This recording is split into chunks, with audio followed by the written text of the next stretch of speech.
two stories. The first one is this morning, I saw not so young couple after going down from their car, the husband hold the hand of his wife as they come to the chapel. Maganda yung kahit hindi na kayo bata, nag-holding hands pa kayo. Ano pa? Sabi nung isang lalaki, pag kami nasa mall, Father, hinahawakan ko talaga ang kamay ng asawa ko. Bakit po? Para hindi kung saan-saan pumapasok. Mas tipid pag hawak ang kamay ng misis. I guess hindi yun ang dahilan kung bakit hawak yung kamay ng misis niya. But it's good to remind ourselves, especially the couple, if you don't want someone to come in between your relationship, be close. If you don't want someone to come in between your relationship, be close. Kasi kung may awang ang inyong relasyon, talagang masisingitan kayo. Masisingitan na kayo.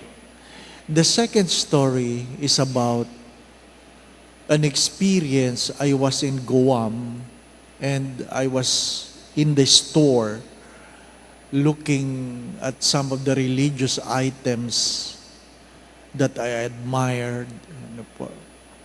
And the store, I do not know, she was the store owner. She told the story about the solemnity of the Immaculate Conception, that they made it holiday in Guam. They made it holiday. Sabi sa amin dito sa Guam, holiday yan. Matagal na po yan, ano? Matagal na. Siguro mga 15 years ago, holiday sa Guam ang Immaculate Conception. And there was a time that a government official made a proposal that the holiday or the Immaculate Conception will not be made holiday anymore.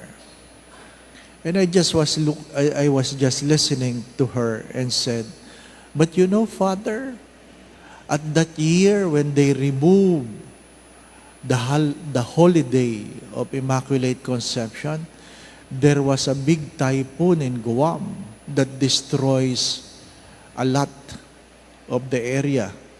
And because of that, they made it a holiday again. They made it a holiday again. And I look at the person without saying anything. I look at her because I wanted to know what was in her heart. Why I'm sharing this story? Because it's good to ask ourselves, why do you make decisions? Is it based out of fear or out of love? How many of the things we do are done out of fear or out of love? Ginawa mong holiday kasi natatakot ka, baka magbagyo uli? Hinahawakan mo ba ang kamay ng iyong asawa kasi dahil natatakot kang masingitan o dala ng pagmamahal? What are the things that we do out of love? Do I pray because I'm afraid that if I not pray, God will not give me His blessing? What are the reasons why we are doing what we are doing? Because the first reading speaks of a people who tries to correct their lives, to correct the relationship with God, to bring their offerings again in the temple because they were a product of exile. They are a product of exile. Ba't sila tinapon labas ng kanilang bayan? Hindi dahil hindi sila mahal ng Diyos, kundi dahil alam nila na may mga ginawa sila na hindi kalugod-lugod sa Diyos. Kahapon, ang aking example ay ano, may tubo ka ng tubig, may tubig kang tumutulo. At pag wala ng tumutulo sa gripo mo, hindi ibig sabihin yung source na wala. Hindi, baka may bara ang tubo. Kahit kailan, hindi pinagkakait ng Diyos ang kanyang pagmamahal. Pero kung meron tayong mga ginagawang hindi kalugod-lugod sa Diyos, tayo ang nagbabara. We are the one who clog the pipes of grace and prevents the grace of God to flow in our lives. Kaya nga, madalas ko yung sinasabi, if you see a good person, emulate him. But if you see bad people, examine yourself. Pag may nakikita tayong mabuting tao, tularan natin. Tularan natin. Pero pag may nakikita tayong masasamang tao, suriin natin ang ating mga sarili.